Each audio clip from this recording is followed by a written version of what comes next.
அவன் என்னோட ஒப்புரவாவான். உக்கிரம் என்னிடத்தில் இல்லை, முட்செடியையும் நெருஞ்சிலையும் எனக்கு விரோதமாய் யுத்தத்தில் கொண்டு வருகிறவன் யார்? நான் அவைகள் மேல் வந்து அவைகளை ஏகமாய் கொளுத்தி விடுவேன். இல்லாவிட்டால் அவன் என் பலனை பற்றி கொண்டு என்னோட ஒப்புரவாகட்டும், அவன் என்னோட ஒப்புரவாவான். கர்த்தர் சில சமயங்களில் தம்முடைய ஜனங்களோடு வழக்காடுகிறார்.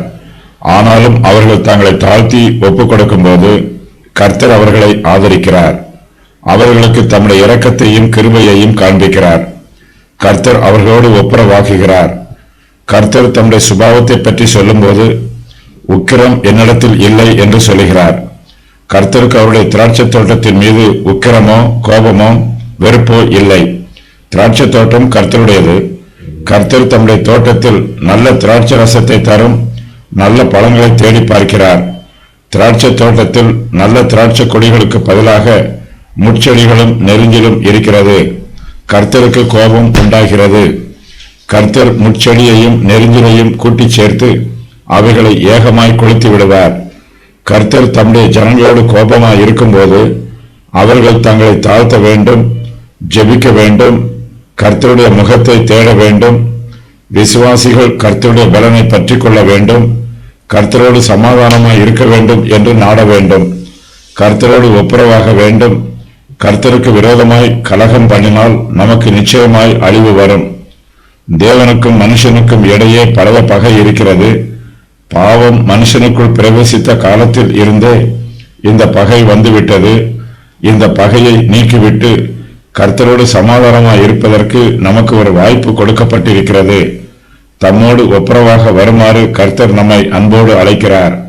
கர்த்தர் நம்முடைய பாவங்களையும் மீறுதல்களையும் அக்கிரமங்களையும் மன்னிப்பதற்கு தயவு பெருத்தவராய் இருக்கிறார்.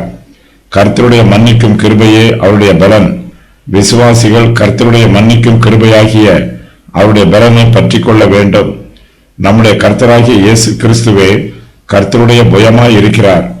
சிலுவையில் அறையப்பட்ட இயேசு கிறிஸ்துவே தேவ பலனும் தேவ ஞானமுமாய் இருக்கிறார். நாம் விசுவாசத்தினால் கர்த்தருடைய பலனை பற்றி கொள்ள வேண்டும். கர்த்தர் நம்மோடு ஒப்புரவாக சித்தமுள்ளவராய் இருக்கிறார்.